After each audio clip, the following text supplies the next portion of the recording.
So, welcome to part 2 of this little piece that I have for HWH Season 13. I feel like this is going to be a pretty lengthy topic here worth talking about because we now have ourselves the second grouping of 60 cars, ranging from an 88 Thunderbird all the way to this Subaru Brat. With 60 more cars to dish out here, I do still have the winners from the other group in this bin right here. And there's also another bin underneath it, which I'll use for whomever wins on the right side group. So, right side group winners, let's see who they are. Well, same procedure as before. Turn on the boosters, and just like that, we're already here. Now, of course, we're going to get things started here with the 88 Ford Thunderbird. Quite an underrated classic. And this will be going up against the Ford Bronco R. So, how well is this one going to do? Time to find out.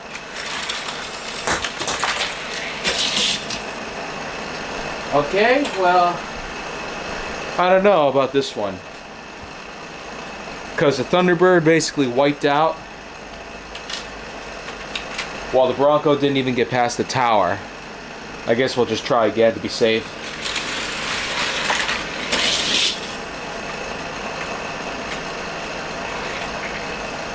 Well, I guess he didn't get very far there. So, best of two, Bronco didn't make it as far as the Thunderbird, so I guess we'll just have to leave it at the fact that, well, the Thunderbird won in this instance.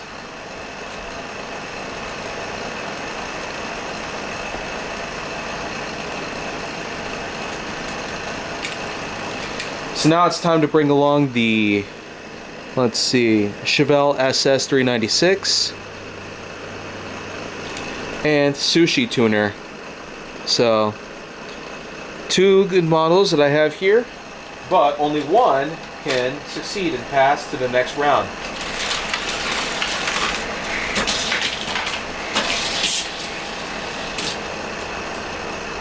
Okay. I will admit, that didn't really count since I messed around with Sushi Tuner back there, so let's switch lanes here.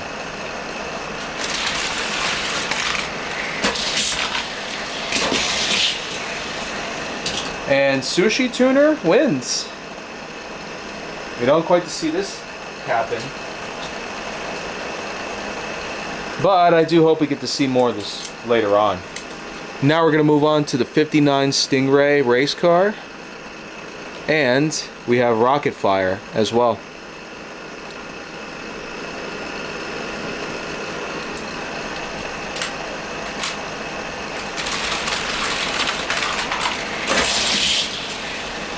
Well, okay. You don't see the 59 Corvette do so well. Sad to say, Rocket Fire is a good model that I have. Very good on the track, but not so good here, it seems. Now I have a Bugatti EB110, and it'll be going up against another model that I like pretty well, Diesel Duty.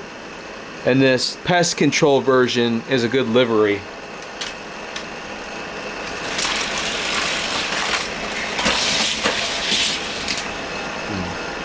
Yeah, sometimes when they go onto the blue side of the tower, there's basically a little 180 that they have to do back here. Unlike with the orange side, in which that has a good gradient to it that allows them to go through faster, the blue side is more of the same sort of angulation to it. But we're going to move on to Ain't Fair. I want to see how well this does on a track like this. Going up against the Chaparral 2D. This one's another somewhat obscured model, but I do like this car, and it actually does a pretty good job on the track.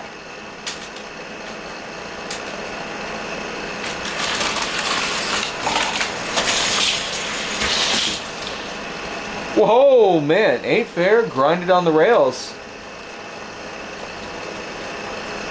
But unfortunately, we aren't quite doing style points out here, at least not for today. So, now we're going to move on to another ID model that I own, known as oval drive. And we're going to pair it up against the likes of the Mustang Concept. Yeah, a 62 Mustang Concept to be exact.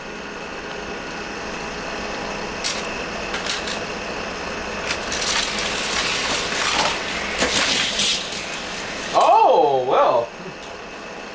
Oval drive manages to make it.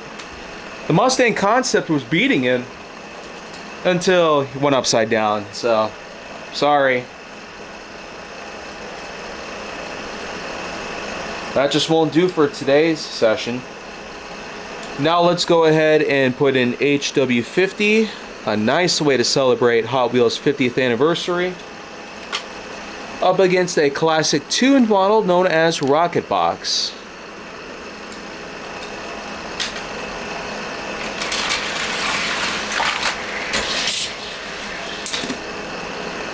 Okay, Rocket Box. Sorry. Just didn't do all that well there. And HW50 just nails the competition right there. Here we have another pretty rare model of mine. This is the Dodge Murata right here. Straight out of the early 1980s.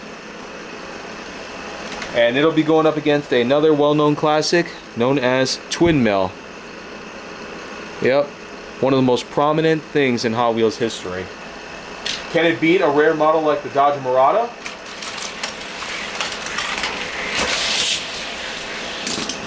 Oh, well, you know what? Kind of felt like a tie right there. Not something we usually see out here, but let's try again. I can only accept one winner here. Okay, Twin Mill makes it. And the Dodge was doing pretty good too, surprisingly, for a car this old. Now I got Time Tracker, which is another popular model that's been on the channel for a while, as well as Muscle Speeder. We don't usually see this car too well, or too often on Hot Wheels Hilarity. It's supposed to be a track star. How well does it do against Time Tracker? Oh, well, sorry. Looks like Muscle Speeder called it quits. So, disqualified. But, anyways, we're going to go ahead and bring in Super Tuned, a model that we haven't seen in a little while, up against HW Warp Speeder. A nice little piece for 2020, but how well can it handle this layout?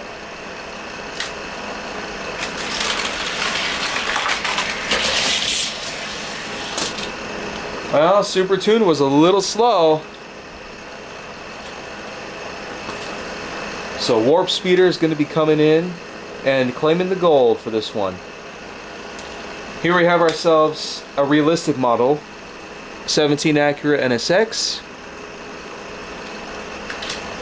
And it's going up against Ratmobile.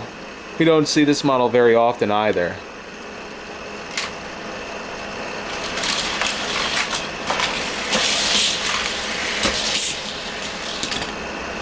Well, did not exactly do too well right there. But we're going to move on to our next pairing, which will consist of the McLaren Senna. Quite a unique exotic car. And he'll be facing off against See You Later, which I especially like this color palette that they chose for See You Later.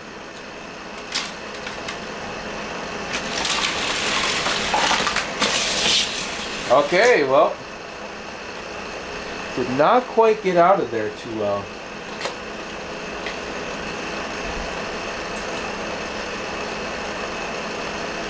And now we're going to bring along the likes of Eye Candy. So Eye Candy is going to be going up against the likes of Mad Mike Drift Attack. Well, how well are these two going to get along? Who really knows?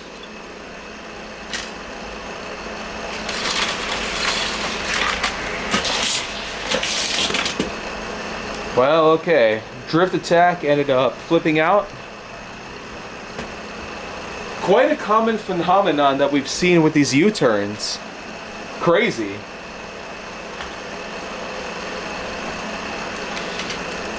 Well, now I got two really good models that I have in the collection. Street Creeper and High IQ. So, how well are they going to roll? Let's find out.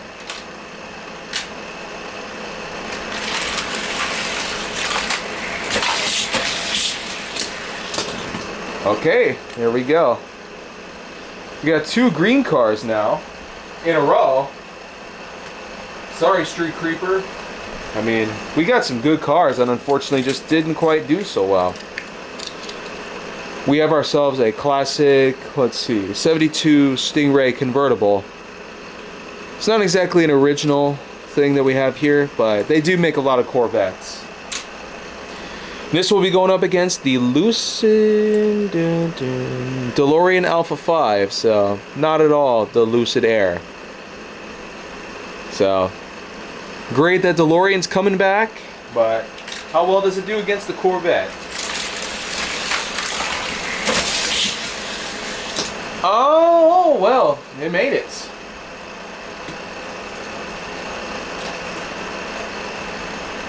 Thankfully made it through the tower, otherwise I would have had to make assistance, which would have been cheating otherwise. And I noticed that the Corvette sort of dragged along when it was coming out of the U-turn, so that might have helped a bit. Ferrari FXX. This one's a pretty rare model just as well. And if you're fans of the Diora 2, well, I sold that off. And I still got the original Diora as well as Diora 3, so put down in the comment section below if you want to see Diora 3 again.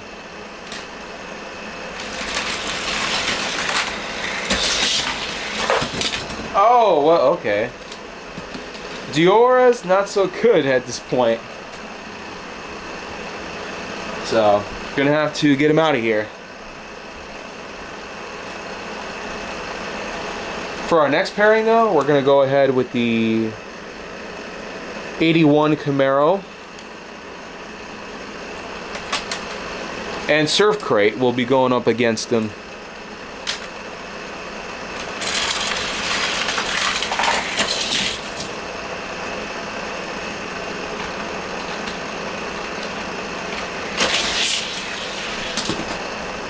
Well, that doesn't really count since Camaro flipped, while Surf Crate didn't quite make it through. At least on its own, but let's try again. Well, Camaro got stuck. That just won't do for today's competition.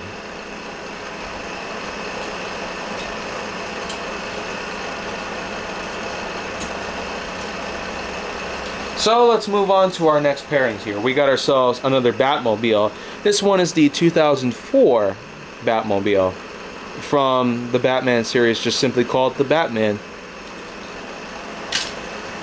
And we have Cloak and Dagger, a model in which that you can remove the cloak and, well, it can race pretty much without its cloak, but we'll just leave it on for now.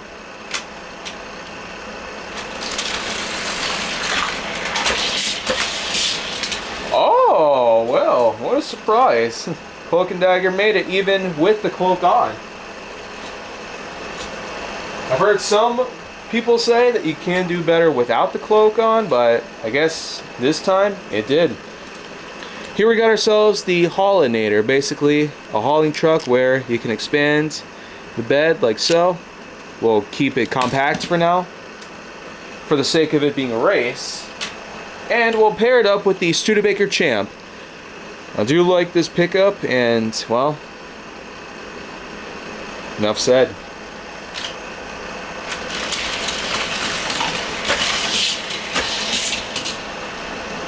Well, okay. Studebaker did better. The Haulinator, a little slow. Didn't go too well in the booster, so we'll just simply leave it all at that. But that's okay, because with 22 cars left, we're going to make our next pairing all about the Suzuki GSX-R-4. And it'll be going up against Excellium, a former Acceleracers model.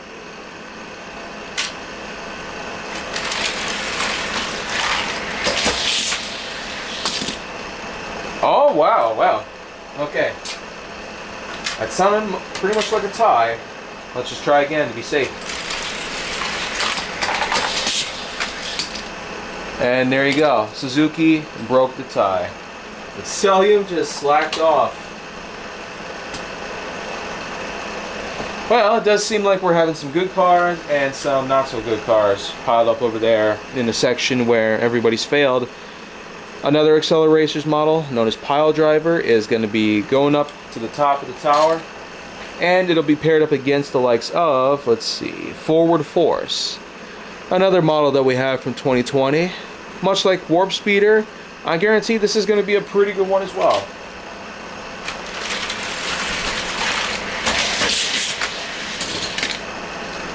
Well, I guess Pile Driver just was hoping to win, so there you go. Would have been a nice purple to accentuate the blue, in the same way the Pile Driver's got blue and purple as well. But here we go. We got ourselves a nice concept car from '95, the Buick Wildcat.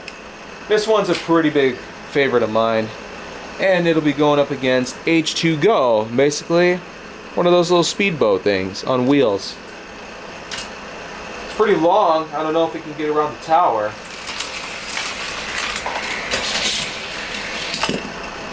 Well, there you go.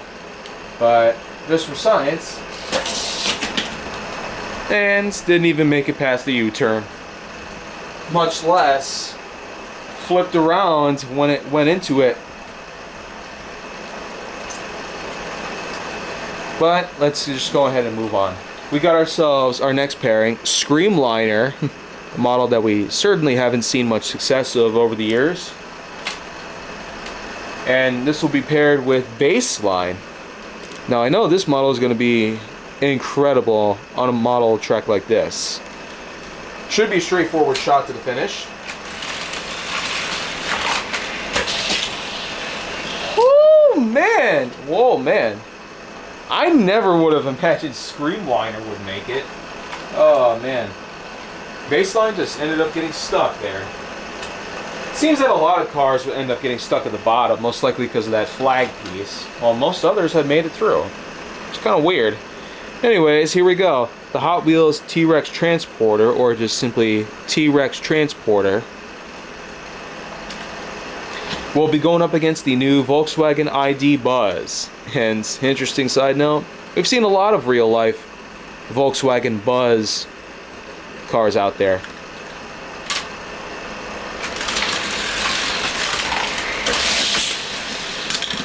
Oh man, the Buzz makes it through. And it's sure to be an exciting match here. Because when we move on, we're going to have ourselves a good 30 cars to wiggle down to. So, Aston Martin Valhalla, straight out of the James Bond film, No Time to Die. And they'll be paired up against, let's see, Land Rover Series 2.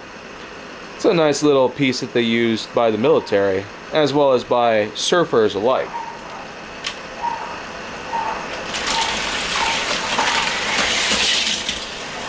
Oh yeah! Aston Martin makes it, while the Land Rover does not, unfortunately.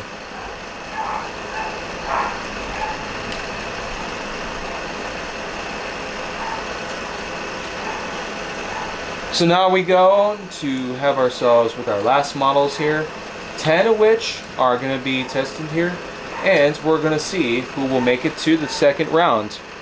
I got the 70 Plymouth AAR Cuda, and it'll be going up against Altered Ego. Yep.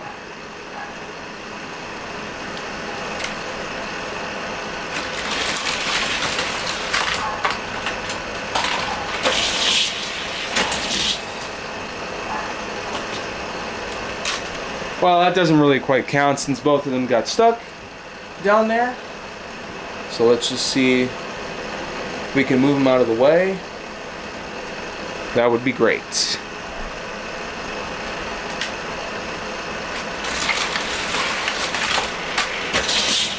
And, well, Altered Ego got stuck again. So, well, goodbye, Altered Ego.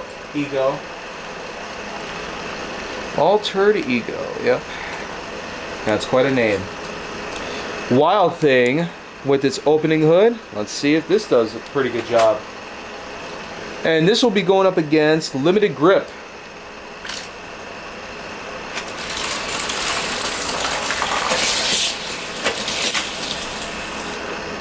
Well, you almost made it through there. Which alone was a pretty big surprise, but Limited Grip just takes the win there. Renault Megane Trophy is what we have up next. And it'll be going up against the likes of the West Coast Flyer.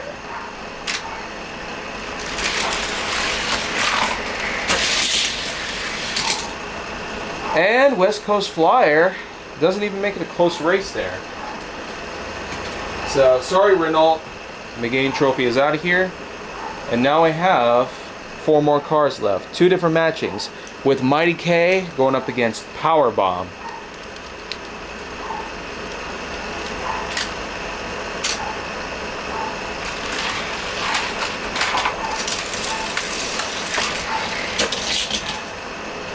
Okay, that didn't fare too well. We're probably going to have to try it again.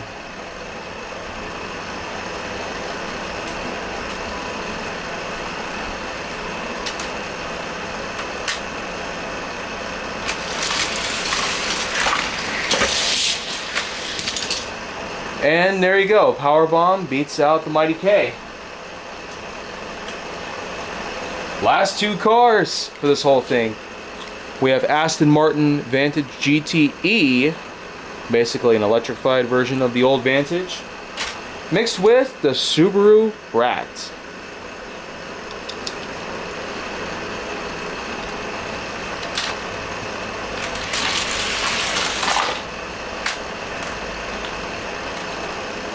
And let's try it again.